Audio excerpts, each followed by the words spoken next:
So now what we want to do is we want to have a bit of an example of encrypting. So if we typed in a username and a password here, if someone could get onto our database, they'd be able to actually see what the passwords were.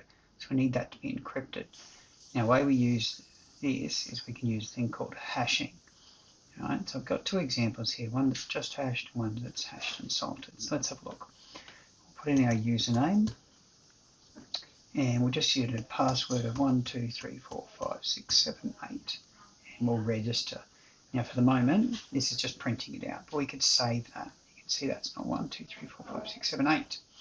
Right, I'm going to take that, copy that, I'm just going to put that into a text file. Here's one that I did before, so let's just have a bit of a look at that. So that's our first one with our hashed. Alright, now let's go back to our simulator and let's change the name and let's say new user and let's do the same 1, 2, 3, 4, 5, 6, 7, 8. Alright, and just register here, ignoring these things. Here's Sue and this is her hashed password. Copy that and we'll put that in underneath here as well. Okay, so as you can see, whilst it doesn't look like 1, 2, 3, 4, 5, 6, 7, 8, it is exactly the same as this. So if you found that password, you could reverse engineer to find, well, what's the encryption algorithm to get to this? You could use that on all the others to find out how it was hashed. So what we can do is do a thing called hashed and salted. And let's have a look at an example of that. So in our code then, we've got an example of that, and that's on this tab here, in your example. So let's say we do try again, and again, 1, 2, 3, 4, 5, 6, 7, 8, and we register there.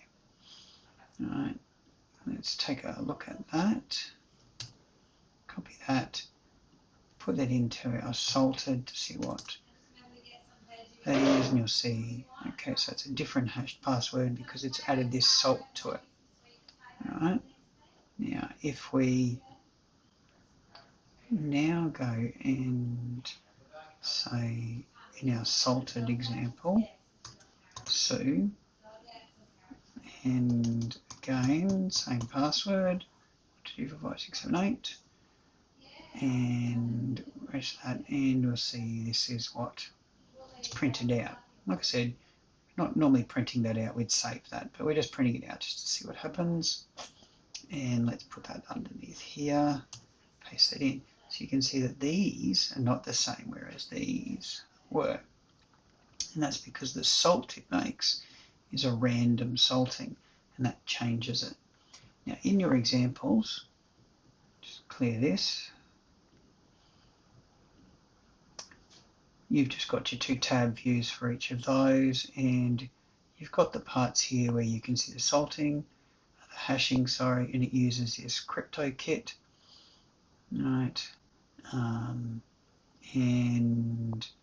we write a function called to hash it, and it uses this SHA256, which you need to investigate to see what that is. Okay, and in the salting, does the same thing, except it generates a salt to start with.